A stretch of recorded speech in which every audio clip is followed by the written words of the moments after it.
Hi friends, welcome back to exam academy tutorial channel.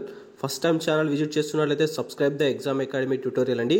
Daily current affairs follow అవ్వడం కోసం exam academy tutorial channel సంబంధించినటువంటి telegram గ్రూప్లో join అవ్వండి. ఈ వీడియోలో మనం సోషియాలజీ గ్రాండ్ టెస్ట్కి సంబంధించినటువంటి క్వశ్చన్స్, వాటి యొక్క ఎక్స్ప్లెనేషన్ చూసేటువంటి ప్రయత్నం చేద్దాము. సో దీనికన్నా ముందు నేను 1 to 25 క్వశ్చన్స్ వరకు దీని యొక్క క్వశ్చన్స్ ఎక్స్ప్లెనేషన్ చేయడం జరిగింది. దానికి సంబంధించి ఎవరైనా వీడియో చూడనట్లయితే డిస్క్రిప్షన్లో లింక్ ఇస్తాను, అక్కడి నుంచి చూసేటువంటి ప్రయత్నం చేయండి. Coming to the 26th question అండి, సరైన వాటిని గుర్తించండి అని చెప్పేసి ఇచ్చాడు. స్టార్టింగ్ నుంచి ఎలిమినేషన్ చేద్దు వెళ్దామండి. భూ సంస్కరణ అమలు తెలుసుకోవడానికి ఏర్పాటు చేసిన కమిషన్ కోనేరు రంగారావు కమిషన్ అని చెప్పేసి ఇచ్చాడు. మనకు ఫస్ట్ స్టేట్మెంట్ కరెక్ట్ అవుతుంది. సో ఇది మనకు ఎప్పుడు ఏర్పాటు చేశారో చూసినట్లయితే మనకు 2004. సో 2004 సంవత్సరము డిసెంబర్ 23న ఈ యొక్క కమిషన్ అనేటువంటి దాన్ని ఏర్పాటు చేయడం జరిగింది. సో మనకు నివేదిక ఎప్పుడు ఇచ్చిందని చూసుకున్నట్లయితే 2006లో నివేదిక ఇచ్చారండి. 2004లో ఏర్పాటు చేస్తే 2006 నవంబర్ 17న ఈ యొక్క కమిటీ అప్పుడు ఉన్నటువంటి ప్రభుత్వానికి నివేదిక ఇవ్వడం జరిగింది. ఓవరాల్గా మనకు 104 సిఫార్సులు చేస్తే అప్పుడు ఉన్నటువంటి ప్రభుత్వం దీనిలో ఉన్నటువంటి 90 అంశాలని ఆమోదించడం జరిగిందండి. సో అందులో ముఖ్యంగా 41 అంశాలు, అందులో మేజర్గా 41 అంశాలు అనేటివి మనకు గిరిజన భూములకు సంబంధించి సిఫార్సులు చేయడం జరిగింది. సో ఇదంతా కూడా గుర్తుంచుకోండి. భూ సంస్కరణ అమలు తీరు తెలుసుకోవడం కోసం అప్పుడు ఉన్నటువంటి ఉమ్మడి ఆంధ్రప్రదేశ్లో కోనేరు రంగారావు కమిషన్ ఏర్పాటు చేయడం జరిగింది. ఫస్ట్ స్టేట్మెంట్ కరెక్ట్ అవుతుంది. రైతుల కమిషన్ 2004లో ఏర్పాటు చేశారు. దాని యొక్క చైర్మన్ వచ్చేసి జయంతి ఘోష్ అని చెప్పేసి ఇచ్చాడు. మనకు సెకండ్ స్టేట్మెంట్ కూడా కరెక్ట్ అవుతుంది. సో మనకు రైతుల కమిషన్ని 2004లో ఏర్పాటు చేశారు. సో ఆ కమిషన్కి అధ్యక్షులుగా జయంతి ఘోష్ గారు ఉండడం జరిగింది. మనకు ఇది కూడా 2004 ఆగస్టులో ఏర్పాటు చేస్తే 2004 డిసెంబర్లో ఈ యొక్క కమిటీ తన యొక్క నివేదిక ఇవ్వడం జరిగింది. సో ఇది ముఖ్యంగా రైతులు ఆత్మహత్య ఎందుకు చేసుకుంటున్నారు అనేటువంటి అంశం మీద మనకు చాలా అంశాలు సిఫార్సు చేయడం జరిగింది. అందులో భాగంగా రైతుల యొక్క ఆత్మహత్యల కారణాలు కూడా తెలపడం జరిగింది. సో ముఖ్యంగా కేంద్ర రాష్ట్ర ప్రభుత్వాలు అనుసరిస్తున్నటువంటి ఆర్థిక విధానాలు కావచ్చు, అదేవిధంగా ధరల నియంత్రణ అనేటువంటి అంశాలు కావచ్చు, అదేవిధంగా వ్యవసాయేతర కార్యక్రమాల ద్వారా రైతులకు ఆదాయం అనేటువంటి లేకపోవడం కావచ్చు, అత్యధికంగా రుణభారము లేదా అతివృష్టి అనావృష్టి వంటి కారణాలను చూపిస్తూ రైతులు ఆత్మహత్య చేసుకోవడానికి గల కారణాలలో భాగంగా ఈ యొక్క అంశాలను ఈ యొక్క కమిటీ యొక్క సిఫార్సులు భాగంగా చెప్పడం జరిగిందండి. సో మరోసారి కమిటీ యొక్క సిఫార్సులు చూసుకున్నట్లయితే కేంద్ర రాష్ట్ర ప్రభుత్వాలు అనుసరిస్తున్నటువంటి ఆర్థిక విధానాలు కావచ్చు, ధరల నియంత్రణ కావచ్చు, అదేవిధంగా వ్యవసాయేతర కార్యక్రమాల ద్వారా వచ్చేటువంటి ఆదాయం అనేటువంటి రైతులకు లేకపోవడం కావచ్చు, రుణభారం కావచ్చు, అతివృష్టి అనావృష్టి అనేటువంటి అంశాల ఆధారంగా రైతుల ఆత్మహత్య అనేటువంటి జరుగుతుందని చెప్పేసి మనకు 2004లో ఏర్పాటు చేసిన జయంతి కమిషన్ తన యొక్క రిపోర్ట్లో భాగంగా తెలపడం జరిగిందండి. సో నేషనల్ కమిషన్ ఫర్ ఫార్మర్స్ని ఎంఎస్ స్వామినాథన్ అధ్యక్షున ఏర్పాటు చేస్తున్నారని చెప్పేసి ఇచ్చాడు. సో మనకి ఈ స్టేట్మెంట్ కూడా కరెక్ట్ అవుతుంది. సో ఈ కమిషన్ కూడా మనకు 2004లో కేంద్ర ప్రభుత్వం ఏర్పాటు చేసింది. సో ఇక్కడ మనకు ఫస్ట్ సోంపాల్ అధ్యక్షతను ఏర్పాటు చేయడం జరిగింది. తర్వాత దీని యొక్క అధ్యక్షత బాధ్యతలు మనకు ఎంఎస్ స్వామినాథన్కి ఇవ్వడం జరిగిందండి. సో ఇవన్నీ కూడా గుర్తుంచుకోండి. సో ఇచ్చిన 3 స్టేట్మెంట్స్ కూడా కరెక్ట్ కాబట్టి ఆప్షన్ డి అనేటువంటి దీనికి సంబంధించి కరెక్ట్ ఆన్సర్ అవుతుంది. So national commission for farmers యొక్క సిఫార్సులు చూసుకున్నట్లయితే so national commission for farmers యొక్క సిఫార్సులో భాగంగా ఈ యొక్క పంటలకు సంబంధించి పంట సాగు చేయడానికన్నా ముందే మద్దతు ధర ప్రకటించాలని చెప్పేసి తన యొక్క కమిటీ రిపోర్ట్లో భాగంగా చెప్పడం జరిగింది. అదేవిధంగా మద్దతు ధర అనేటువంటిది కనీస సేకరణ ధర కన్నా ఎక్కువగా ఉండాలి అనేటువంటి అంశం చెప్పింది. అదేవిధంగా ఉత్పత్తికి అయ్యేటువంటి ఖర్చులన్నింటినీ కూడా పరిగణలోకి తీసుకొని ఈ సేకరణ ధర అనేటువంటి నిర్ణయించాలని చెప్పేసి చెప్పింది. అదేవిధంగా మనకు వ్యవసాయ ధరల కమిషన్ ఏదైతే ఉంటుందో రాష్ట్రాలకు వారీగా కూడా రాష్ట్రాల వ్యవసాయ ధరల కమిషన్ కూడా ఏర్పాటు చేయాలని చెప్పేసి ఈ యొక్క కమిటీ రిపోర్ట్లో భాగంగా చెప్పడం జరిగింది. అదేవిధంగా రైతులకు పంట బీమా సౌకర్యాన్ని కల్పించాలనేటువంటి అంశం చెప్పింది. సో ఈ అంశాలు వాటి యొక్క సిఫార్సులో భాగంగా ఉన్నదేంది లేదని చెప్పేసి అడుగుతారు కాబట్టి సో సిఫార్సులో ఉన్నటువంటి అంశాలు కూడా మనం కూడా చూసుకోవాల్సి ఉంటుంది. పంట సాగు చేయడానికన్నా ముందే మద్దతు ధరను ప్రకటించాల్సి ఉంటుంది. మద్దతు ధర కన్నా సేకరణ ధర ఎక్కువగా ఉండాల్సి ఉంటుంది. అదేవిధంగా ఉత్పత్తికి అయ్యేటువంటి ఖర్చు ఆధారంగానే సేకరణ ధర ఉండాలని చెప్పేసి అంది. అదేవిధంగా ప్రతి రాష్ట్రానికి కూడా రాష్ట్ర వ్యవసాయ ధరల కమిషన్ ఏర్పాటు చేయాలని చెప్పింది. రైతులకు బీమా సౌకర్యాన్ని కల్పించాలని చెప్పేసి చెప్పింది. సో ఈ అన్ని సిఫార్సులు కూడా మనకు నేషనల్ కమిషన్ ఫర్ ఫార్మర్స్ మనకు ఎంఎస్ స్వామినాథన్ అధ్యక్షుని ఏర్పాటు చేసినటువంటి కమిటీ చెప్పింది కాబట్టి సో ఇవన్నీ కూడా గుర్తుంచుకోవాల్సి ఉంటుందండి. సో దీనికి సంబంధించి కరెక్ట్ ఆన్సర్ వచ్చేసి మనకు ఆప్షన్ డి అవుతుంది. Coming to the next question, సరైన వాటిని గుర్తించండి అంటున్నాడు. సో స్టార్టింగ్ నుంచి ఎలిమినేషన్ చేద్దు వెళ్దామండి. స్టేట్మెంట్ 1 వచ్చేసి జియోగ్రాఫికల్ ఇండికేషన్ యాక్ట్ ట్యాగ్ వచ్చేసి 1999 సంవత్సరంలో వచ్చిందని చెప్పేసి ఇచ్చాడు. ఫస్ట్ స్టేట్మెంట్ కరెక్ట్ అవుతుందండి. సో దీనికి సంబంధించినటువంటి ప్రధాన కార్యాలయం మనకు చెన్నై వేదికగా ఉంది. సో దీనికి సంబంధించి రిజిస్ట్రేషన్ ఇచ్చినటువంటి గుర్తింపు అనేటువంటిది మనకు 10 సంవత్సరాల వరకు అనేటువంటిది ఆ గుర్తింపు అనేటువంటిది ఉంటుంది. 10 సంవత్సరాల తర్వాత దాన్ని మనం రెన్యువల్ చేసుకోవాల్సినటువంటి అవకాశం ఉంటుందండి. సో మనకు తొలిసారిగా జిఐ ట్యాగ్ గుర్తింపు పొందినటువంటి వస్తువు వచ్చేసి డార్జిలింగ్ టీ అనర్. సో ఇది మనకు 1999లో చట్టం వచ్చినప్పటికీ 2003-4 సంవత్సరాల నుంచి మనకు ఈ యొక్క జిఐ ట్యాగ్ ఇవ్వడం స్టార్ట్ చేయడం జరిగింది. సో మనకు తొలిసారిగా జిఐ జేఏ ట్యాగ్ గుర్తింపు పొందింది మనకు డార్జిలింగ్ టీ. సో దీనికి ఫస్ట్ రావడం జరిగిందండి. సో ఈ స్టేట్మెంట్ కూడా కరెక్ట్ అవుతుంది. సెకండ్ స్టేట్మెంట్ కరెక్ట్ అవుతుంది.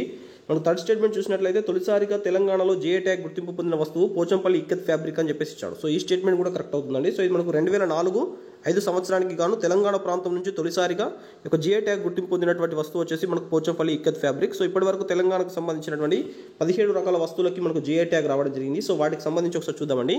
సో ఇచ్చినటువంటి 3 స్టేట్మెంట్స్ కూడా కరెక్ట్ కాబట్టి ఆప్షన్ డి అనేటువంటి దీనికి సంబంధించి కరెక్ట్ ఆన్సర్ అవుతుంది. సో ఇక్కడ మనం చూసుకున్నట్లయితే 2004-5లో మనకు పోచంపల్లి ఇక్కత్ ఫ్యాబ్రిక్ వచ్చింది. మనకు 2007లో కరీంనగర్లో ఉన్నటువంటి సిల్వర్ ఫిలిగ్రీ 2007లో రావడం జరిగింది. నెక్స్ట్ వచ్చేసి చెరియాల హస్తకళలకు 2008లో రావడం జరిగింది. నెక్స్ట్ వచ్చేసి నిర్మల్ హస్తకళలకు 2009లో రావడం జరిగింది. అదేవిధంగా 2009లోనే నిర్మల్ సంబంధించినటువంటి ఫర్నిచర్స్కు కూడా రావడం జరిగింది. నెక్స్ట్ వచ్చేసి పెంబర్తి హస్తకళలు మనకు ఇది 2010లో వచ్చింది. అదేవిధంగా హైదరాబాద్ హలీంకి 2010లో వచ్చింది. నెక్స్ట్ గద్వాల చీరలకు 2012. నెక్స్ట్ సిద్దిపేట గొల్లబామ చీరలు 2012. నారాయణపేట చేనేత చీరలు కూడా 2013లో వచ్చిందండి. పుట్టబాక తేలియాడే రుమాల్స్కి వచ్చేసి 2015. బెంగన్పల్లి మామిడి పళ్ళకు 2017. నెక్స్ట్ వచ్చేసి మనకు వరంగల్ డర్రీస్ వచ్చేసి 2018. నెక్స్ట్ వచ్చేసి ఆదిలాబాద్ డోక్రా మెటల్కి వచ్చేసి 2018లో వచ్చింది. నెక్స్ట్ వచ్చేసి నిర్మల్ పెయింటింగ్స్కి 2019. మనకు 2022లో తాండూరు కందిపప్పు మనకు రీసెంట్గా 2023 సంవత్సరానికి గాను వచ్చింది లాల్ బజార్ లక్క గాజులకు రావడం జరిగిందండి. సో ఇది గుర్తుంచుకోండి, రీసెంట్గా వచ్చింది లాల్ బజార్ లక్క గాజులకు రావడం జరిగింది. ఇది మనకు 17వ ప్రోడక్ట్ కింద తెలంగాణకు సంబంధించినటువంటి 17వ ప్రోడక్ట్ కింద ఉంది. సో ఇవన్నీ కూడా గుర్తుంచుకోండి. సో దీనికి సంబంధించి కరెక్ట్ ఆన్సర్ చూసుకున్నట్లయితే ఆప్షన్ డి అవుతుందండి. Coming to the next question. జతపరచండి అంటున్నాడు. మతము దానికి సంబంధించినటువంటి స్థాపకుడు అన్నాడు. సో స్టార్టింగ్ నుంచి చూద్దామండి. సో మతము స్థాపకుడు అని చెప్పేసి ఇచ్చాడు. జైన మత స్థాపకుడు వచ్చేసి మనకు వృషభనాథుడు అని చెప్పేసి ఉంటాడండి. మనకి ఇక్కడ ఇది వస్తుంది చూసుకోండి, వృషభనాథుడు. నెక్స్ట్ బౌద్ధ మత స్థాపకుడు మనం చూసుకున్నట్లయితే గౌతమ బుద్ధుడు అవుతుంది. దీనికి సంబంధించి ఆప్షన్ ఏ అవుతుంది. ఇస్లాం మత స్థాపకుడు వచ్చేసి మనకు మహమ్మద్ ప్రవక్త, దీనికి ఆప్షన్ డి అవుతుంది. సిక్కు మత స్థాపకుడు వచ్చేసి గురునానక్, దీనికి సంబంధించి సి అవుతుందండి. సో ఇది మనకు వరుస క్రమంలో దీనికి సంబంధించి మనం చేసినట్లయితే 1B 2A 3D 4C కాబట్టి ఆప్షన్ సి అనేటువంటి దీనికి సంబంధించి కరెక్ట్ ఆన్సర్ అవుతుందని చూసుకోండి. సో ఇక్కడ మనకు గౌతమ బుద్ధునికి సంబంధించినటువంటి సమాచారం చూసుకున్నట్లయితే సో బౌద్ధ మత స్థాపకుడుగా గౌతమ బుద్ధుడు ఉండడం జరిగింది. ఇతడు మనకు క్రీస్తు పూర్వము 563 సంవత్సరంలో శుద్ధోధనుడికి మహామాయాదేవికి మనకు లుంబిని వనంలో జన్మించడం జరిగింది. ఇతని యొక్క బిరుదులు చూసుకున్నట్లయితే శాక్యముని, శాక్యజ్ఞాని, తథాగతుడు. సో ఇవనేటివి అతని యొక్క బిరుదులుగా ఉన్నాయి. సో ఇతడు మనకు పంచరత్నములు అనేటువంటి సిద్ధాంతాన్ని ప్రతిపాదించడం జరిగింది. ఇందులో భాగంగా పంచరత్నములు అనేటివి గౌతమ బుద్ధునికి సంబంధించినటువంటి జీవితంలో జరిగినటువంటి సంఘటనల ఆధారంగా తీసుకోవడం జరిగింది. సో ఇతడు జన్మించడం అనేటువంటిది తామర పువ్వుతో గుర్తుతో సూచించడం జరుగుతుంది. సో ఇంటి నుంచి వెళ్ళడం వచ్చేసి మహాభి నిష్క్రమణం గుర్రంతో సూచించడం జరుగుతుంది. జ్ఞానోదయం కావడం బోధి వృక్ష కింద సూచించడం జరుగుతుంది. అదేవిధంగా ఉపదేశం చేయడం ధర్మచక్ర పరివర్తనం లేదా చక్రం గుర్తుతో సూచించడం జరుగుతుంది. సో ఇతని యొక్క మరణం వచ్చేసి పర్విన్యారం అని చెప్పేసి అంటారు, సమాధి లేదా స్తూపంతో సూచించడం జరుగుతుంది. సో ఇవన్నీ కూడా మనకు పంచరత్నములు బౌద్ధ మతానికి సంబంధించినటువంటి ముఖ్య అంశాల కింద చూసుకోండి. సో ఇతడు మనకు క్రీస్తు పూర్వం 563లో శుద్ధోధనుడు మహామాయాదేవికి లుంబిని వనంలో జన్మించడం జరుగుతుంది. ఇతని యొక్క బిరుదులు వచ్చేసి శాక్యముని, శాక్యజ్ఞాని, తథాగతుడు అనేటువంటి బిరుదులుగా ఉన్నాయి. సో ఇవి పంచరత్నములకు సంబంధించినటువంటి అతని జీవితంలో జరిగినటువంటి 5 సంఘటనలని పంచరత్నములుగా పిలవడం జరుగుతుంది. సో ఇవన్నీ కూడా గుర్తుంచుకోండి. నెక్స్ట్ వచ్చేసి మనకు వృషభనాథుడి గురించి చూసుకున్నట్లయితే సో వృషభనాథుడికి సంబంధించి చూసుకున్నట్లయితే మనకు జైన మతానికి సంబంధించినటువంటి మొత్తం 24 మంది తీర్థంకులు ఉంటారు కదా. అందులో మొదటి తీర్థంకుడి పేరు వచ్చేసి మనకు వృషభనాథుడు. సో మనకు 22వ తీర్థంకరుడు పేరు వచ్చేసి మనకు అరిష్టనేమి. 23వ తీర్థంకరుడు వచ్చేసి మనకు పార్శ్వనాథుడు. సో 24వ తీర్థంకరుడు వచ్చేసి మనకు వర్తమాన మహావీరుడు. సో ఇతను గుర్తుంచుకోండి. సో వర్తమాన మహావీరుడు మనకు క్రీస్తు పూర్వం 540 సంవత్సరంలో వైశాలిలో మనకు బీహార్లో ఉన్నటువంటి వైశాలి ప్రాంతంలో జన్మించడం జరిగింది. వైశాలిలో ఉన్నటువంటి కుంద అనేటువంటి గ్రామంలో సిద్ధార్థుడు, త్రిశూల అనేటువంటి తల్లిదండ్రులకు ఇతడు జన్మించడం జరిగింది. ఇతని యొక్క భార్య పేరు వచ్చేసి మనకు యశోద. సో ఇది గుర్తుంచుకోండి. వర్తమాన మహావీరుని యొక్క బిరుదులు వచ్చేసి మనకు జినుడు, కేవలి, దేహదిన్నె, నిగ్రదుడు. సో ఇవన్నీ కూడా గుర్తుంచుకోండి. జినుడు, కేవలి, దేహదిన్నె, నిగ్రదుడు అనేటివి వర్తమాన మహావీరుడికి ఉన్నటువంటి బిరుదుల కింద చూసుకోండి. సో ఇక్కడ ఉన్నటువంటి నెక్స్ట్ గురునానక్కు సంబంధించినటువంటి చూసుకున్నట్లయితే మనకు సిక్కు గురువులు వచ్చేసి 10 మంది ఉంటారండి. సిక్కు గురువులు వచ్చేసి మనకు 10 మంది ఉంటారు. సో వాళ్ళలో మొదటి వ్యక్తి గురునానక్. సో రెండో వ్యక్తి చూసుకున్నట్లయితే గురు అగంత్. మూడో వ్యక్తి వచ్చేసి గురు అమర్దాస్. నాలుగో వ్యక్తి వచ్చేసి గురు రామ్దాస్. మనకు అక్బర్ గారి చేత హత్య చేయబడినటువంటి వ్యక్తి గురు రామ్దాస్. తర్వాత వచ్చేసి గురు అర్జున్ సింగ్. మనకు అక్బర్ గారి చేత మనకు ఉరి చేయబడినటువంటి వ్యక్తి వచ్చేసి జహంగీర్ చేత ఉరి చేయబడినటువంటి వ్యక్తిగా చూసుకోండి గురు అర్జున్ సింగ్. సో గురు అర్జున్ సింగ్ వచ్చేసి మనకు జహంగీర్ గారి చేతిలో మనకు ఇతడు ఉరి తీయబడ్డాడు. సో ఇది గుర్తుంచుకోండి. గురు రామ్దాస్ వచ్చేసి మనకు అక్బర్కు సమకాలికుడుగా చూసుకోండి. మనకు 6వ వ్యక్తి చూసుకున్నట్లయితే గురు హరి గోవింద్. 7వ వ్యక్తి వచ్చేసి గురు హరి కిషన్. 8వ వ్యక్తి వచ్చేసి సార్ ఇక్కడ చూసుకోండి. సో స్టార్టింగ్ నుంచి చెప్తాను చూడండి. గురునానక్ ఫస్ట్ వ్యక్తి అవుతాడండి. మనకు సెకండ్ వ్యక్తి వచ్చేసి గురు అగంద్ ఉంటాడు. థర్డ్ వ్యక్తి వచ్చేసి గురు అమర్దాస్. ఫోర్త్ వచ్చేసి గురు రామ్దాస్, ఇతడు మనకు అక్బర్కి సమకాలికుడు. ఐదో వ్యక్తి వచ్చేసి మనకు గురు అర్జున్ సింగ్. ఆరో వ్యక్తి వచ్చేసి మనకు గురు హరి గోవింద్. ఏడో వ్యక్తి వచ్చేసి గురు హరి రాయ్. ఎనిమిదో వ్యక్తి వచ్చేసి మనకు గురు హరి కిషన్. తొమ్మిదో వ్యక్తి వచ్చేసి గురు తేజ్ బహదూర్. పదో వ్యక్తి వచ్చేసి మనకు గురు గోవింద్ సింగ్. సో గురు గోవింద్ సింగ్ చివరివాడు. సో ఇతడు మనకు 5K సిద్ధాంతాన్ని ప్రతిపాదిస్తాడు. 5Kలో మనకు కేలు చూసుకున్నట్లయితే 1K వచ్చేసి కేశ అంటే జుట్టు పెంచుకోవాలని చెప్పేసి ఉంటుంది. నెక్స్ట్ కే వచ్చేసి దువ్వెన, కంగ లేదా దువ్వెన అనేటువంటిది ఉపయోగించాలని చెప్పేసి ఉంటుంది. నెక్స్ట్ కే వచ్చేసి కర లేదా కడియాన్ని ధరించాలని చెప్పేసి ఉంటుంది. నెక్స్ట్ కే అంటే కృపాన్, కత్తి ధరించాలని చెప్పేసి ఉంటుంది. నెక్స్ట్ వచ్చేసి కచ్చా, పొడవాటి లంగోటిని ధరించాలని చెప్పేసి 5K సిద్ధాంతాన్ని మనకు చివరి గురువు అయినటువంటి గురు గోవింద్ సింగ్ గారు తీసుకురావడం జరిగిందని. సో ఇవన్నీ కూడా గుర్తుంచుకోండి. సో ఇక్కడ మనకు ఉన్నటువంటి చివరి వ్యక్తి మహమ్మద్ ప్రవక్త. ఇతని గురించి మనకు చూసినట్లయితే మనకు క్రీస్తుపూర్వం 571 సంవత్సరంలో అమీనా మరియు అబ్దుల్లా తల్లిదండ్రులకు మనకు ఇతడు మక్కాలో జన్మించడం జరుగుతుంది. ఇతని యొక్క మేనమామ అయినటువంటి అబూ తాలిబ్ వద్ద ఇతడు పెంచబడతాడు. సో ఇతడికి 40వ సంవత్సరం దివ్య ఆవిష్కరణకు గురి కావడం జరుగుతుంది. మనకు క్రీస్తు శకము 622 సంవత్సరంలో ఇతని యొక్క మరణం అనేటువంటిది జరుగుతుంది. క్రీస్తు శకం 622 సంవత్సరంలో ఇతడు మక్కా నుంచి మదీనాకు వెళ్ళడం జరుగుతుంది. సో అదే సంవత్సరం మనం హిజ్రా శకంగా పేర్కోవడం జరుగుతుంది. ఇతడు బహుదేవత రాధానికి వ్యతిరేకంగా ఉండడం జరుగుతుందండి. సో ఇతని యొక్క మరణం చూసుకున్నట్లయితే 632 క్రీస్తు శకం 632 జూన్ 8న ఇతడు మరణం అనేటువంటి జరుగుతుంది. సో ఇతని యొక్క సిద్ధాంతాలు చూసుకున్నట్లయితే 5 సిద్ధాంతాలు ఉంటాయండి. కల్మా, సో దేవునికి లోబడి ఉండడమే కల్మా అని చెప్పేసి అంటారు. నెక్స్ట్ రంజాన్, సో మనకు రంజాన్ మాసంలో ఉపవాసం కలిగి చేయాలని చెప్పేసి ఉంటుంది. నమాజ్, సో ఇక్కడ మనకు ప్రతిరోజు 5 సార్లు నమాజ్ చేయాలని చెప్పేసి ఉంటుంది. జకత్, సంపాదించినటువంటి డబ్బులో కొంత దానం చేయాలని చెప్పేసి ఉంటుంది. హజ్, ప్రతి ముస్లిం కూడా ఈ యొక్క హజ్ యాత్ర తన జీవితంలో ఒకసారి చేయాలని చెప్పేసి ఈ యొక్క సిద్ధాంతాలను ప్రతిపాదించినటువంటి వ్యక్తి మనకు మహమ్మద్ ప్రవక్త. సో ఇవన్నీ కూడా గుర్తుంచుకోండి. సో దీనికి సంబంధించి మనకు కరెక్ట్ ఆన్సర్ చూసుకున్నట్లయితే మనకు ఆప్షన్ సిలో ఉందండి. So 1B 2A 3D 4C 1B 2A 3D 4C కాబట్టి దీనికి సంబంధించి మనకు ఆప్షన్ బిలో ఉందండి. స్టార్టింగ్లో నేను రాంగ్ చెప్పాను చూసుకోండి. 1B 2A 3D 4C కాబట్టి ఆప్షన్ బి అనేటువంటి దీనికి సంబంధించి కరెక్ట్ ఆన్సర్ అవుతుందండి. So coming to the next question. జతపరచండి అంటున్నాడు. మత సంఘర్షణలు కమిషన్లు అన్నాడు. స్టార్టింగ్ నుంచే మ్యాథ్స్ ఫాలోయింగ్ చేద్దాం వెళ్దామండి. సో మత సంఘర్షణలు కమిషన్స్, దాని మీద ఏర్పాటు చేయబడిన కమిషన్ చూసుకున్నట్లయితే మనకు గోద్రా అల్లర్లు 2002లో జరిగినటువంటి గోద్రా అల్లర్లు మీద ఏర్పాటు చేయబడిన కమిషన్ వచ్చేసి KG Shah commission, Nanavati commission అనేటివి 2 కమిషన్స్ ఏర్పాటు చేయడం జరిగింది. సో మనకు కేజీ షా కమిషన్ వచ్చేసి 2002 మార్చి 6న ఏర్పాటు చేస్తే నానావతి కమిషన్ వచ్చేసి 2002 మే 21వ తారీఖు యొక్క కమిషన్ ఏర్పాటు చేయడం జరిగింది. సో మనకు అయోధ్య సంఘటన 1992లో జరిగింది కదా, దీనికి సంబంధించినటువంటి ఏర్పాటు చేయబడిన కమిషన్ లిబ్రహాన్ కమిషన్. సో ఈ యొక్క లిబ్రహాన్ కమిషన్కి సంబంధించి దీనికి సంబంధించి లిబ్రహాన్ కమిషన్ అవుతుందండి. నెక్స్ట్ వచ్చేసి సిక్కుల ఊచకోత. సో సిక్కుల ఊచకోత అనేటువంటిది 1984లో జరిగితే దీని మీద ఏర్పాటు చేయబడినటువంటి కమిషన్ వచ్చేసి నానావతి కమిషన్. సో ఇది మనకు దీనికి సంబంధించి డి అవుతుంది. సో ఈ యొక్క కమిషన్ తన యొక్క నివేదిక అనేటువంటిది మనకు 2009లో ఇవ్వడం జరిగింది. తాజ్ హోటల్ పైన ఉగ్రదాడి, సో మనకు 2008 నవంబర్ 26న జరిగినటువంటి తాజ్ ఉగ్రదాడి మీద ఏర్పాటు చేయబడ్డ కమిషన్ వచ్చేసి శ్రీకృష్ణ కమిషన్ అవుతుందండి. సో దీని ప్రకారం మనం అమర్చినట్లయితే 1B 2A 3D 4C కాబట్టి ఆప్షన్ బి అనేటువంటి దీనికి సంబంధించి కరెక్ట్ ఆన్సర్ అవుతుందండి. సో ఇక్కడ మనకు గోద్రా అల్లర్లకు సంబంధించి సమాచారం చూసుకున్నట్లయితే సో గోద్రా అల్లర్లు మనకు 2002 ఫిబ్రవరి 27 అండి. 2002 ఫిబ్రవరి 27న యొక్క సంఘటన జరిగింది. సో ఇది మనకు గోద్రా అనేటువంటి స్టేషన్కి సంబంధించి ఒక స్టేషన్లో భాగంగా మనకు అయోధ్య నుంచి వెళ్ళి అహ్మదాబాద్ వెళ్తున్నటువంటి గోద్రా సబర్మతి ఎక్స్ప్రెస్లో భాగంగా S6 బోగిలో ఉన్నటువంటి సన్యాసులందరిపైన బాంబు దాడి చేయడం జరుగుతుంది. సో ఇందులో భాగంగా సుమారుగా 60 మంది సన్యాసులు, హిందూ సన్యాసులు ఇందులో మరణించడం జరుగుతుందండి. సో దీన్నే మనకు గోద్రా అల్లర్ల సంఘటనగా చెప్పుకోవడం జరుగుతుంది. సో ఇది మనకు ఎక్కడ జరుగుతుందంటే గోద్రా అనేటువంటి స్టేషన్లో జరుగుతుంది. అయోధ్య నుంచి అహ్మదాబాద్ వెళ్తున్నటువంటి సబర్మతి ఎక్స్ప్రెస్లో ఉన్నటువంటి S6 బోగి పైన దాడి చేయడం జరుగుతుందండి. సో ఇది గుర్తుంచుకోండి. సో దీనికన్నా ముందు మనకు పోస్ట్ గోద్రా అల్లర్లు అని చెప్పేసి కూడా ఉంటుంది. సో పోస్ట్ గోద్రా అల్లర్లకు సంబంధించి చూసుకున్నట్లయితే అంటే పోస్ట్ గోద్రా అల్లర్ అంటే గోద్రా అల్లర్లు జరిగిన తర్వాత మనకు పోస్ట్ గోద్రా అల్లర్లు అని చెప్పేసి ఉంటుంది. మనకు ఫిబ్రవరి 28. సో దీని జరిగిన తర్వాత నెక్స్ట్ డేనే ఇది జరుగుతుందండి.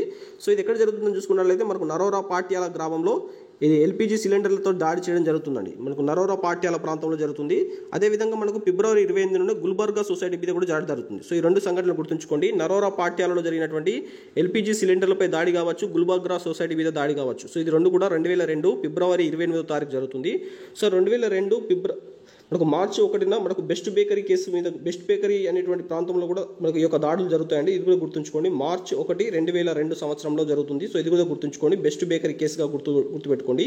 సో ఇక్కడ ఉన్నటువంటి మనకు అయోధ్య సంఘటనకు సంబంధించి ఒకసారి చూసుకున్నట్లయితే సో మనకు ఈ అయోధ్య సంఘటనకు సంబంధించి లిబ్రహాన్ కమిషన్ ఏర్పాటు చేశారు కదా. సో ఇటీవల మనకు 2019 నవంబర్ 9న 5 జడ్జిల ధర్మాసనం అనేటువంటిది జస్టిస్ రంజన్ గొగోయ్ అధ్యక్షతన మనకు 2.77 ఎకరాల భూమిని అయోధ్య ట్రస్ట్కి ఇవ్వాలని చెప్పేసి ఒక తీర్పులో భాగంగా చెప్పడం జరిగింది. అదేవిధంగా 5 ఎకరాల భూమిని మనకు అక్కడ ఉన్నటువంటి బాబ్రీ మసీద్ ఏదైతే ఉంటుందో దానికోసం 5 ఎకరాల భూమిని అయోధ్యలో వేరే ప్రాంతంలో కేటాయించాలని చెప్పేసి సూచించడం జరిగింది. సో దీని ఆధారంగానే మనకు 2024 జనవరి 23న మనకు రావణ్ యొక్క ప్రాణ ప్రతిష్ఠ అనేటువంటిది కూడా జరిగింది. సో ఇది కూడా గుర్తుంచుకోండి. సో దీనికి సంబంధించి కరెక్ట్ ఆన్సర్ వచ్చేసి మనకి ఏమవుతుందండి. సో ఇక్కడ మనకు సిక్కులో ఊచకోత అనేటువంటిది మనకు ఇందిరాగాంధీ యొక్క మరణం తర్వాత ఏర్పాటు చేయబడ్డ కమిషన్గా చూసుకోండి. సో ఇందులో భాగంగా మనకు 1986లో ఆపరేషన్ మనకు బ్లూ స్టార్ అనేటువంటిది కూడా జరుగుతుంది కాబట్టి అదంతా కూడా గుర్తుంచుకోండి. సో నానావతి కమిషన్ అనేటువంటిది మనకు సిక్కుల ఊచకోత మీద ఏర్పాటు చేయడం జరిగింది. సో ఇందిరాగాంధీ యొక్క మరణం తర్వాత ఈ యొక్క కమిషన్ ఏర్పాటు చేస్తే 2009లో ఈ యొక్క కమిటీ యొక్క నివేదిక అనేటువంటి రావడం జరిగిందండి. సో ఇవన్నీ కూడా గుర్తుంచుకోండి. So coming to the next question, సరైన వాటిని గుర్తించండి అంటున్నాడు. దర్గా ఖ్వాజా సాహెబ్ చట్టం 1955లో వచ్చిందని చెప్పేసి ఇచ్చాడండి. సో స్టేట్మెంట్ స్టార్టింగ్ నుంచి ఎలిమినేషన్ చేద్దాం వెళ్దామండి. దర్గా ఖ్వాజా సాహెబ్ చట్టం 1955లో వచ్చిందని చెప్పేసి ఇచ్చాడు. మనకు ఫస్ట్ స్టేట్మెంట్ కరెక్ట్ అవుతుంది. National commission for minorities act 1992లో వచ్చిందని చెప్పేసి ఇచ్చాడు. మనకి ఇది కూడా కరెక్ట్ అవుతుందండి. 1992లో ఈ చట్టం వస్తే మనకు 1993లో మనకు నేషనల్ కమిషన్ ఫర్ మైనారిటీస్ అనేటువంటి చట్టబద్ధ సంస్థను ఏర్పాటు చేయడం జరిగింది. దీంట్లో ఒక చైర్మన్, ఒక వైస్ చైర్మన్తో పాటు మనకు 5 సభ్యులు అనేటువంటి వారు ఉంటారు. సో దీన్ని నియమించేటువంటి అధికారం, సో ఇది మనకు ఒక చట్టబద్ధ సంస్థ కాబట్టి ఇందులో ఉన్నటువంటి సభ్యులను నియమించేటువంటి అధికారం మనకు కేంద్ర ప్రభుత్వానికి ఉంటుంది. సో సభ్యులను తొలగించేటువంటి అధికారం కేంద్ర ప్రభుత్వానికే ఉంటుందండి. సో ఈ కమిటీ తన యొక్క నివేదిక కూడా కేంద్ర ప్రభుత్వానికి సమర్పించాల్సి ఉంటుంది. సో ఇందులో ఉన్నటువంటి సభ్యుల యొక్క పదవీ కాలం వచ్చేసి 3 సంవత్సరాలు ఉంటుందండి. 3 సంవత్సరాలు వీరి యొక్క పదవీ కాలం ఉంటుంది. వీరి యొక్క వీళ్ళు రాజీనామా చేయాలనుకున్నట్లయితే రాజీనామా పత్రానికి కూడా కేంద్ర ప్రభుత్వానికి సమర్పించాల్సి ఉంటుంది. సో ఇది సివిల్ కోర్టు అధికారాలు కలిగి ఉంటుంది. మైనారిటీ సంక్షేమం కోసం కృషి చేస్తున్నటువంటి సంస్థ మనకు నేషనల్ కమిషన్ ఫర్ మైనారిటీస్గా గుర్తుంచుకోండి. సో దీనికి సంబంధించి మనకు 93లో ఏర్పాటు చేసినప్పుడు దీని యొక్క కమిషన్కి సంబంధించిన చైర్మన్ వచ్చేసి సర్దార్ అలీ ఖాన్ దీని యొక్క తొలి చైర్మన్గా ఉండడం జరిగింది. మనకు ప్రస్తుతం ఇతని యొక్క చైర్మన్గా ఇక్బాల్ సింగ్ లాల్పురా గారు దీనికి సంబంధించినటువంటి ప్రస్తుత చైర్మన్గా ఉండడం జరిగింది. సో ఇవంతా గుర్తుంచుకోండి. భారత హజ్ కమిటీ చట్టం 2012లో వచ్చిందని చెప్పేసి ఇచ్చాడు. మనకి ఈ స్టేట్మెంట్ రాంగ్ అవుతుందండి. సో మనకి హజ్ కమిటీ చట్టం వచ్చేసి 2002 సంవత్సరంలో రావడం జరిగిందండి. సో ఇది గుర్తుంచుకోండి. సో మనకు దీనికి సంబంధించి చూసుకున్నట్లయితే 1-2 స్టేట్మెంట్స్ మాత్రమే సరైనవి కాబట్టి ఆప్షన్ బి అనేటువంటి దీనికి సంబంధించి కరెక్ట్ ఆన్సర్ అవుతుంది. Coming to the next question, సరైన వాటిని గుర్తించండి అంటున్నాడు.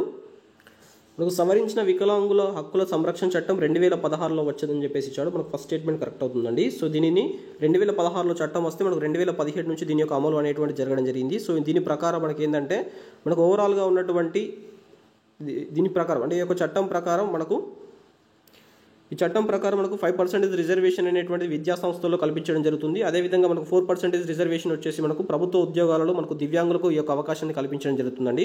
సో దీని ప్రకారం 21 రకాల దివ్యాంగులను గుర్తించారని చెప్పేసి ఇచ్చాడు. మనకు సెకండ్ స్టేట్మెంట్ కూడా కరెక్ట్ అవుతుందండి. సో మనకు 2016లో వచ్చినటువంటి ఈ చట్టం ఆధారంగా మనకు ఉన్నటువంటి ఓవరాల్గా ఉన్నటువంటి దివ్యాంగులను 21 రకాలుగా వర్గీకరించడం జరిగింది. అందులో మనకు అంధత్వం కావచ్చు, దృష్టి మాంద్యము, అదేవిధంగా లెప్రసీ, శ్రవణ లోపము, చలన వైకల్యము, బుద్ధిమాంద్యము, మానసిక ఆరోగ్యము. సో ఇవి మనకు వీటితో పాటుగా మనకు మరుగుజ్జు, యాంటిజము, పార్కిన్సన్ వ్యాధి వచ్చిన వాళ్ళు కావచ్చు, ఆమ్లదాడి చేయబడిన వ్యక్తులు కావచ్చు, సికిల్ సెల్ అనీమియా అనేటువంటి వ్యాధి కావచ్చు, హీమోఫిలియా, తలేసేమియా. సో ఈ యొక్క వ్యాధులు ఉన్నటువంటి వారిని కూడా గుర్తించడం జరిగింది. అదేవిధంగా నాడీ సమస్యలు ఉన్నటువంటి వారు కావచ్చు, వీరందరినీ కూడా మనకు మల్టీ డిజబిలిటీ, మల్టిపుల్ సిర్కోసిన్స్ లేదా సెరిబ్రమ్ ప్లానీ లేదా మస్కులార్ డిప్రోసీ, సో అసభ్య వైకల్యం. సో ఇవన్నీ కూడా ఈ 21 రకాల కింద వస్తాయండి. ఇవన్నీ గుర్తుంచుకోవాల్సినటువంటి అవసరం లేదు. సో ఓవరాల్గా మనకు 21 రకాల దివ్యాంగులని ఈ యొక్క చట్టం కింద గుర్తించడం జరిగింది. సో మనకు దివ్యాంగుల యొక్క సంక్షేమం రాజ్యాంగం ఆర్టికల్ 43లో కదని చెప్పేసి ఇచ్చాడు. సో ఈ స్టేట్మెంట్ రాంగ్ అవుతుందండి. మనకు ఆర్టికల్ 41లోనే దీనికి సంబంధించినటువంటి సమాచారం ఉంది. సో దీనికి సంబంధించి మనం చూసుకున్నట్లయితే 1-2 సరైనది కాబట్టి ఆప్షన్ ఏ అనేటువంటి దీనికి సంబంధించి కరెక్ట్ ఆన్సర్ అవుతుందండి. సో మనకు సవరించిన దివ్యాంగుల హక్కుల చట్టం 2016 రావడానికన్నా ముందే మనకు పర్సన్ విత్ డిజబిలిటీ యాక్ట్ అనేటువంటిది మనకు 1995 సంవత్సరంలో రావడం జరిగిందండి. సో దీని ప్రకారం మనకు 7 రకాల దివ్యాంగులను గుర్తించడం జరిగింది. సో ఈ 7 రకాలు ఎవరంటే అంధత్వం కావచ్చు, దృష్టి మాంద్యము, కుష్టి వ్యాధి, అదేవిధంగా శ్రవణ లోపము, చలన వైకల్యము, బుద్ధిమాంద్యత, మానసిక ఆరోగ్యం. సో 7 రకాల వారిని గుర్తించడం జరిగింది. సో దీని ప్రకారం మనకు వీరి యొక్క దివ్యాంగులకు రిజర్వేషన్ వచ్చేసి మనకు 3% రిజర్వేషన్ కల్పించడం జరిగింది. సో అందులో కూడా 40% కన్నా ఎక్కువగా వైకల్యం కలిగి ఉన్నటువంటి వారు మాత్రమే దీనికి ఒక ఎలిజిబిలిటీ అనేటువంటిది ఉంటుంది. అది కూడా సదరం సర్టిఫికేట్ అనేటువంటిది కలిగి ఉండాలని చెప్పేసి ఈ యొక్క చట్టంలో పేర్కొనడం జరిగిందండి. సో ఇవన్నీ కూడా గుర్తుంచుకోండి.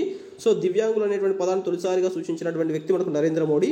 సో దివ్యాంగులకు సంబంధించినటువంటి సంక్షేమం వచ్చేసి మనకు మనకు దీనికి సంబంధించి రాష్ట్ర జాబితాలో మనకి ఈ యొక్క అంశం అనేటువంటిది ఉంటుంది. షెడ్యూల్లో కూడా ఈ అంశాన్ని చేర్చడం జరిగిందండి.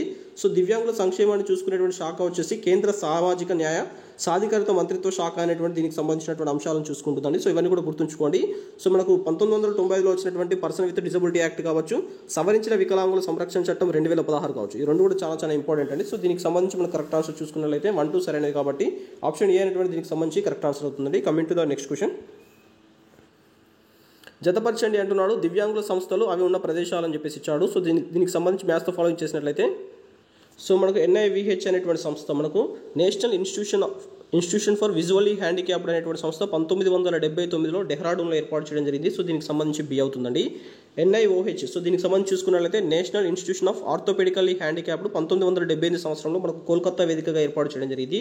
NIEID సో దీనికి సంబంధించి చూసుకున్నట్లయితే national institution of empowerment of intellectual disabilities 1984లో మనకు సికింద్రాబాద్ వేదికగా ఏర్పాటు చేయడం జరిగింది.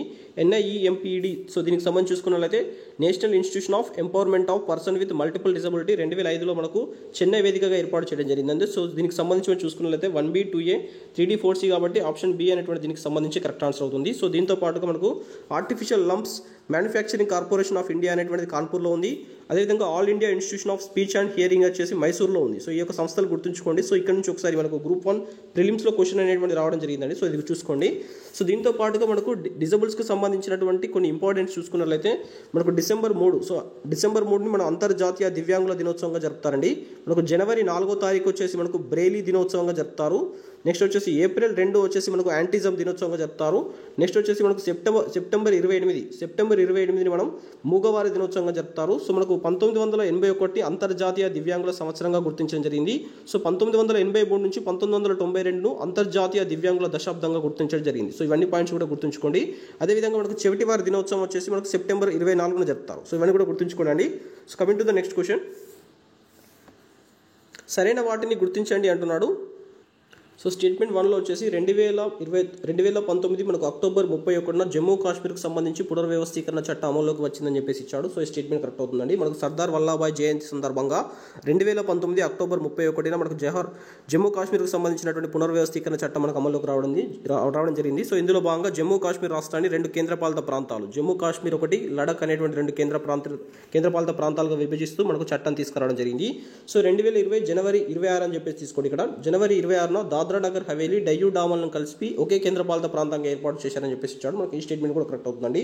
సో మనకు 2020 జనవరి 26 గణతంత్ర దినోత్సవం సందర్భంగా 2 కేంద్రపాలిత ప్రాంతాలను కలిపేసి ఒకే కేంద్రపాలిత ప్రాంతంగా మార్చడం జరిగింది. సో దీనికి సంబంధించి సెకండ్ స్టేట్మెంట్ కూడా కరెక్ట్ అవుతుందండి. ప్రస్తుతానికి భారతదేశంలో మనకు 28 రాష్ట్రాలు, మనకు 8 కేంద్రపాలిత ప్రాంతాలు అనేవి ఉన్నాయండి. సో ఫిగర్ కూడా గుర్తుంచుకోవాల్సి ఉంటుంది. మనకు ఆర్టికల్ 2 ప్రకారం పార్లమెంటు చట్టాలు చేస్తే రాజ్యాంగ సవరణ చేయాల్సిన అవసరం లేదని చెప్పేసి ఇచ్చాడు. మనకి ఈ స్టేట్మెంట్ రాంగ్ అవుతుంది. సో మనకు ఆర్టికల్ 2 ప్రకారం చట్టాలు చేస్తే సో దీని భారతదేశానికి సంబంధించిన భూభాగాలు ఇతర దేశాలకు కానీ ఇతర దేశాలకు సంబంధించిన భూభాగాలు భారతదేశానికి బదిలీ అనేటువంటి మనకు ఆర్టికల్ 2 ప్రకారం జరుగుతుంది కాబట్టి సో దీని ప్రకారం పార్లమెంట్ చట్టాలు చేస్తే రాజ్యాంగ సవరణ తప్పకుండా చేయాల్సి ఉంటుందండి. సో ఈ స్టేట్మెంట్ రాంగ్ అవుతుంది. కాకపోతే ఆర్టికల్ 3 ప్రకారం సో భారతదేశంలో ఉన్నటువంటి భూభాగాలను పునర్వ్యవస్థీకరణ చేస్తే మాత్రం ఆర్టికల్ 3 ప్రకారం చేస్తారు కాబట్టి దీని ప్రకారం రాజ్యాంగ సవరణ చేయాల్సినటువంటి అవసరం ఉండదు. సో ఇచ్చిన దాంట్లో మనకు 1, 2 మాత్రమే సరైనది కాబట్టి ఆప్షన్ ఏ అనేటువంటి దీనికి సంబంధించి కరెక్ట్ ఆన్సర్ అవుతుంది. సో మనకు 28 రాష్ట్రాలు, మనకు 8 కేంద్రపాలిత ప్రాంతాలు అనేవి ఉండడం జరిగింది. సో ఇవన్నీ కూడా గుర్తుంచుకోవాల్సి ఉంటుందండి. సో మనకు 1953లో ఏర్పాటు చేసినటువంటి SRC commission, Fazal Ali commission యొక్క సిఫార్సుల మేరకు 1956 నవంబర్ 1న మనకు 14 రాష్ట్రాలను ఏర్పాటు చేయడం జరిగింది. తర్వాత మనకు కొత్త రాష్ట్రాల ఏర్పాటు అనేటువంటిది మళ్ళీ చేస్తూ వచ్చారు. సో అందులో భాగంగా మనకు 1960 సంవత్సరంలో 15వ రాష్ట్రంగా గుజరాత్ ఏర్పాటు చేయడం జరిగింది. 1963 సంవత్సరంలో 16వ రాష్ట్రంలో నాగాలాండ్ ఏర్పాటు చేశారు. 1966 సంవత్సరంలో 17వ రాష్ట్రంగా హర్యానాను ఏర్పాటు చేశారు. నెక్స్ట్ వచ్చేసి 1971లో 18వ రాష్ట్రంగా హిమాచల్ ప్రదేశ్, 1972లో మనకు 3 రాష్ట్రాలు ఏర్పాటు చేశారు. మణిపూర్ అనేటువంటి రాష్ట్రాన్ని 19వ రాష్ట్రం కింద, 20వ రాష్ట్రం కింద త్రిపుర, 21 వచ్చేసి మేఘాలయ రాష్ట్రంగా ఏర్పాటు చేయడం జరిగింది. 1975లో మనకు 22వ రాష్ట్రంగా సిక్కింను 36వ రాజ్యాంగ సవరణ ద్వారా చేర్చడం జరిగింది. 1986 సంవత్సరంలో 23వ రాష్ట్రంగా మనకు మిజోరం ప్రాంతాన్ని 53వ రాజ్యాంగ సవరణ ద్వారా చేర్చారు. మనకు 1986, 87లో 24వ రాష్ట్రంగా అరుణాచల్ ప్రదేశ్ని 55వ రాజ్యాంగ సవరణ ద్వారా చేర్చారు. 1987లో మనకు 25వ రాష్ట్రంగా గోవాని చేర్చడం జరిగింది. సో మనకు 2000 సంవత్సరంలో 3 రాష్ట్రాలు ఏర్పాటు చేయడం జరిగింది. నవంబర్ 1న ఛత్తీస్గఢ్, నవంబర్ 8న ఉత్తరాఖండ్, నవంబర్ 15న జార్ఖండ్ రాష్ట్రాలను, అదేవిధంగా 2014 సంవత్సరంలో 2014 జూన్ 2న తెలంగాణ రాష్ట్రాన్ని ఏర్పాటు చేయడం జరిగిందండి. సో ఇవన్నీ కూడా గుర్తుంచుకోండి. దీని తర్వాత మనకు 2019లో జమ్మూ కాశ్మీర్ రాష్ట్రాన్ని పునర్వ్యవస్థీకరణ అనేటువంటి జరిగింది. సో ఓవరాల్గా మనకు 28 రాష్ట్రాలు, 8 కేంద్రపాలిత ప్రాంతాలు ఏ సందర్భంలో ఏర్పాటు చేయబడి జరిగింది అనేటువంటిది మనం కాన్స్టిట్యూషన్లో భాగంగా మొదటి భాగానికి సంబంధించినటువంటి భాగంలో భాగంగా ఈ యొక్క అంశాలన్నిటి కూడా చదువుతామండి. సో ఇవన్నీ గుర్తుంచుకోండి. సో దీనికి సంబంధించినటువంటి కరెక్ట్ ఆన్సర్ వచ్చేసి ఆప్షన్ ఏ అవుతుంది. Coming to the next question. జతపరచండి అంటున్నాడు. ఉద్యమము, ఉద్యమకారుడు అని చెప్పేసి ఇచ్చాడు. సో దీనికి సంబంధించి మనం చూసినట్లయితే సో స్టార్టింగ్ నుంచి మ్యాథ్స్ తో ఫాలో చేస్తూ వెళ్దామండి. మనకు ఖలిస్తాన్ ఉద్యమం, సో దీనికి సంబంధించినటువంటి మనకు ఉద్యమకారులు చూసుకున్నట్లయితే తారా సింగ్, బిద్రన్ వాలే, సో ఇద్దరు కూడా ఉన్నారు. సో దీనికి సంబంధించి మనకు 1B అవుతుంది. నెక్స్ట్ వచ్చేసి గూర్ఖాల్యాండ్ ఉద్యమం, సో దీనికి సంబంధించి మనకు ఉద్యమాన్ని నడిపినటువంటి వ్యక్తులు సుభాష్ గీ సింగ్, మనకు భీమల్ గురాంగ్ అనేటువంటి ఇద్దరు వ్యక్తులు నడపడం జరిగింది. సో దీనికి సంబంధించి ఏ అవుతుందండి. సో ఇందులో మనకు సుభాష్ గీ సింగ్ అనేటువంటి వ్యక్తి మనకు Gurkha national liberation front, Gurkha nation liberation front అనేటువంటి దాన్ని స్థాపిస్తే మనకు భీమల్ గురాంగ్ అనేటువంటి వ్యక్తి మనకు గుర్ఖా జనమోర్చా అనేటువంటి దాన్ని ఏర్పాటు చేసి ఈ యొక్క గూర్ఖాల్యాండ్ ఉద్యమం చేయడం జరిగింది. ఇందులో భాగంగా ఈ యొక్క గూర్ఖాల్యాండ్ ప్రాంతాన్ని మనకు 6వ షెడ్యూల్లో చేర్చడం జరిగిందండి. సో ఈ యొక్క ఉద్యమం ఫలితంగా గూర్ఖాల్యాండ్ ప్రాంతాన్ని మనకు 6వ షెడ్యూల్లో చేర్చడం జరిగింది. సో ఇది గుర్తుంచుకోండి. సో బోడోల్యాండ్ ఉద్యమం, మనకు అస్సాంలో భాగంగా ఉన్నటువంటి బోడోల్యాండ్ ప్రాంతానికి ప్రత్యేక ప్రతిపత్తి కావాలని చెప్పేసి ఉద్యమం చేసినటువంటి వ్యక్తి మనకు ఉపేంద్రనాథ్ బ్రహ్మ. సో ఇతడు స్థాపించినటువంటి సంస్థ పేరు వచ్చేసి అస్సాం బోడో స్టూడెంట్ యూనియన్ అనేటువంటి దాన్ని స్థాపించడం జరిగింది. నెక్స్ట్ వచ్చేసి కుకీల్యాండ్ ఉద్యమం, సో దీన్ని నడిపినటువంటి వ్యక్తి వచ్చేసి మనకు తాంగ్ బోయి. సో ఇతడు మనకు కూకీ నేషనల్ ఫ్రంట్ అనేటువంటి దాన్ని మనం స్థాపించడం జరిగింది. ఇటీవల మనకు మణిపూర్లో ఉన్నటువంటి కూకీ తెగ, మైతీ తెగ మీద దాడులు జరిగాయి. సో ఇవన్నీ కూడా మనం చూసామండి. సో అందులో భాగంగా కూకీ నేషనల్ ఫ్రంట్ అనేటువంటి దాన్ని మనకు తాంగ్ బోయి అనేటువంటి వ్యక్తి స్థాపించడం జరిగింది. సో దీని ప్రకారం మనం అమర్చినట్లయితే 1B 2A 3D 4C కాబట్టి సో దీనికి సంబంధించి మనకు ఆప్షన్ బిలో ఉందండి. 1B 2A 3D 4C option B అనేటువంటి దీనికి సంబంధించి కరెక్ట్ ఆన్సర్ అవుతుంది. So coming to the next question. జతపరచండి అన్నాడు. చట్టము, బాల కార్మిక వయసు అన్నాడు. సో స్టార్టింగ్ నుంచి మ్యాథ్స్ తో ఫాలోయింగ్ చేస్తూ వెళ్దామండి. సో మనకు కర్మాగారాల చట్టం 1948 ప్రకారం బాల కార్మిక యొక్క వయసు వచ్చేసి 14 సంవత్సరాలలోపు పనిచేయడం నిషేధం అని చెప్పేసి ఉంటుంది. సో దీని ప్రకారం బి అవుతుంది. గనుల చట్టం 1952 ప్రకారం 18 సంవత్సరాలలోపు పనిచేయడం నిషేధం అని చెప్పేసి ఉంటుంది. దీని ప్రకారం ఏ అవుతుందండి.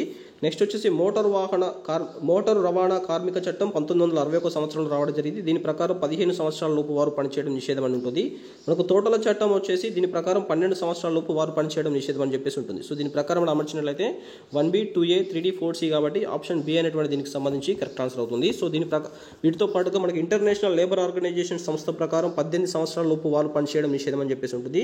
సో మనకు రాజ్యాంగంలో ఆర్టికల్ 24 ప్రకారం 14 సంవత్సరాల లోపు బాలికలకు నిర్బంధిత ప్రాథమిక విద్య కల్పించాలి, వారిని పీడనానికి గురి చేయకుండా ఉండాలని చెప్పేసి ఉంటుంది. రాజ్యాంగం ప్రకారం 14 సంవత్సరాలు. అదేవిధంగా మనకు జనాభా లెక్కల ప్రకారం కూడా మనకు పిల్లలకు వచ్చేసి 0 to 14 ఏజెస్ అనేటువంటి తీసుకుంటారు. అదేవిధంగా UNICEF, United National International Children's Emergency Fund ప్రకారం 0 to 14 ఏజ్ అనేటువంటిది మనకు పిల్లల యొక్క వయసుగా కన్సిడర్ చేయడం జరుగుతుంది. భారతదేశంలో రాజ్యాంగంలో ఉన్నటువంటి 326 ఓటు హక్కు ప్రకారం 0 నుంచి 18 అంటే 18 సంవత్సరాల లోపు వారికి మనకు ఓటు హక్కు అనేటువంటి ఉంటుంది. 18 సంవత్సరాలు నిండిన తర్వాత మాత్రమే ఓటు హక్కు అనేటువంటి ఉంటుంది. కాబట్టి 18 సంవత్సరాలు ఓటు హక్కుగా నిర్ణయించడం జరిగింది. సో మనకి మ్యారేజ్ యాక్ట్ ప్రకారం, హిందూ వివాహ చట్టం ప్రకారం మనకు ఇటీవల సవరణ ప్రకారం 21 సంవత్సరాలకు సంబంధించినటువంటి పురుషునికి 18 సంవత్సరాలు స్త్రీకి అనేటువంటి మనకు ఈ యొక్క అంశాన్ని పరిగణలోకి తీసుకున్నారు. కాబట్టి ఇది కూడా గుర్తుంచుకోండి. సో మనకు బాల కార్మిక నిషేధ చట్టం 1986లో వచ్చింది కదా. సో దీని ప్రకారం 14 సంవత్సరాల లోపు ఉన్నటువంటి వారందరూ కూడా బాలలుగా పరిగణించడం జరుగుతుంది. సో ఇటీవల దీని యొక్క సవరణ, బాల కార్మిక సవరణ చట్టం అనేటువంటి దాని ప్రకారం 18 సంవత్సరాల లోపు బాలలు అనేటువంటి అంశాన్ని వరకు పరిగణలోకి తీసుకోవడం జరిగిందండి. సో ఇవన్నీ కూడా ఏ చట్టం ప్రకారం బాల కార్మిక వయసు ఎంత అనేటువంటి అంశం మనం గుర్తుంచుకోవాల్సి ఉంటుంది. దీనికి సంబంధించి కరెక్ట్ ఆన్సర్ వచ్చేసి మనకు ఆప్షన్ బి అవుతుందండి. So coming to the next question. సరైన వాటిని గుర్తించండి అంటున్నాడు. సో స్టేట్మెంట్ 1 వచ్చేసి ప్రపంచంలో అత్యధిక వృద్ధులు చైనాలో గలరు అని చెప్పేసి ఇచ్చాడు. మనకు ఫస్ట్ స్టేట్మెంట్ కరెక్ట్ అవుతుంది. ప్రపంచంలో చైనాలో ఫస్ట్ ప్లేస్లో ఉంటే వృద్ధుల విషయంలో 2వ ప్లేస్లో భారతదేశం ఉంది. సో భారతదేశంలో వృద్ధులు వచ్చేసి 10.38 కోట్లు, 10.38 కోట్ల వృద్ధులు. సో మనకు ఓవరాల్ జనాభాలో 8.57% ఉండడం జరిగిందండి. సో ఇది గుర్తుంచుకోండి. సో ప్రపంచంలో వృద్ధాప్య ఆధారిత రేటు అత్యధికంగా ఇండియాలో కలదన్నాడు. సో ఈ స్టేట్మెంట్ రాంగ్ అవుతుంది. సో వృద్ధాప్య ఆధారిత రేటు అంటే ఏంటంటే ప్రతి 1000 మంది వృద్ధులకు ఎంతమంది వృద్ధులు పనిచేస్తున్నారు అనేటువంటి దాన్ని మనం వృద్ధాప్య ఆధారిత రేట్ అంటారు. ప్రపంచవ్యాప్తంగా చూసుకున్నట్లయితే వృద్ధులు అత్యధికంగా పనిచేస్తున్నటువంటి దేశంగా మనకు జపాన్ ఉంది. సో 2వ ప్లేస్లో మనకు చూసుకున్నట్లయితే మనకు భారతదేశానికి సంబంధించి మనకు వృద్ధాప్య ఆధారిత రేటు అత్యధికంగా ఉన్న చూసుకున్నట్లయితే మనకు కేరళ అవుతుందండి. ప్రపంచవ్యాప్తంగా జపాన్ ఉంటే భారతదేశంలో కేరళ రాష్ట్రం అనేటువంటిది మనకు వృద్ధాప్య ఆధారిత రేటు విషయంలో ఫస్ట్ ప్లేస్లో ఉండడం జరిగింది. భారతదేశానికి సంబంధించి వృద్ధాప్య ఆధారిత రేటు 142 ఉందండి. అంటే ప్రతి 1000 మంది వృద్ధులలో ఇప్పటికీ 142 మంది వృద్ధులు పనిచేస్తున్నారు. సో దీని ప్రకారం స్టేట్మెంట్ 1 మాత్రమే సరైనది కాబట్టి సో దీనికి సంబంధించి మనకు ఆప్షన్ బి అనేటువంటి దీనికి సంబంధించి కరెక్ట్ ఆన్సర్ అవుతుందండి. సో మనకు వృద్ధులకు సంబంధించి చూసుకున్నట్లయితే వృద్ధుల గురించి అధ్యయనం చేసే శాస్త్రాన్ని మనకు జెరెంటాలజీ అంటారు. జెరెంటాలజీ అనేటువంటి పేరుతో పిలవడం జరుగుతుంది. సో వృద్ధులకు వచ్చేటువంటి వ్యాధుల గురించి అధ్యయనం చేయడాన్ని జిరియాట్రిక్స్ అనేటువంటి పేరుతో పిలవడం జరుగుతుంది. వృద్ధాప్యం అంటే భయం అనేటువంటి దాన్ని మనకు జిరెంటోఫోబియా. సో జిరెంటోఫోబియా అంటే ఏంటంటే వృద్ధాప్యం వస్తుందేమో అనేటువంటి భయాన్ని కలిగి ఉండడాన్ని జిరెంటోఫోబియా అని చెప్పేసి పిలవడం జరుగుతుంది. సో మనకు వృద్ధులకు సంబంధించి చూసుకున్నట్లయితే 60 సంవత్సరాలు నిండినటువంటి వ్యక్తులను మనం వృద్ధులుగా పరిగణించడం జరుగుతుంది. సో 80 సంవత్సరాలు దాటినటువంటి వారిని మనకు వయో వృద్ధులుగా పరిగణించడం జరుగుతుందండి. సో ఇవన్నీ గుర్తుంచుకోండి. సో అక్టోబర్ 3ని మన అంతర్జాతీయ వృద్ధుల దినోత్సవంగా జరుపుతారండి. అక్టోబర్ 1ని మనకు అంతర్జాతీయ వృద్ధుల దినోత్సవంగా జరుపుతారండి. సో ఇవన్నీ కూడా గుర్తుంచుకోండి. సో ఈ యొక్క వీడియోలో మనం 36 క్వశ్చన్స్ వాటికి సంబంధించినటువంటి అనాలిసిస్ చూడడం జరిగింది. ఫస్ట్ టైం ఛానల్ విజిట్ చేస్తున్నట్లయితే subscribe the exam academy tutorial channel. Thank you all అండి.